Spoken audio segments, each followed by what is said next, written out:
Brad Williams XL Prime. This is going to be a duplicate of the previous. The only difference, we're using the small.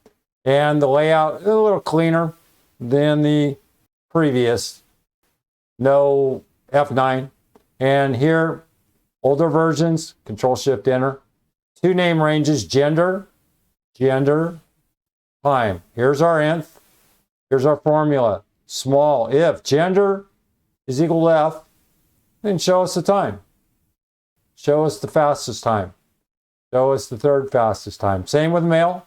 Here, we're just switching over the code. All hard-coded. Notice no quasi-filters. Anatomy, pretty straightforward. The write-up, exactly like the previous, but small instead of large. I'm not going to go through this F9 other than just to show you array F9. Here we have a bunch of numbers. I'm not going to try to parse these. I'm just going to take it for granted that Excel's doing it right. The false are male, otherwise female. Based off of F5, number 1, fastest time, so on and so forth. Brad Williams, XL Prime. Thanks for watching.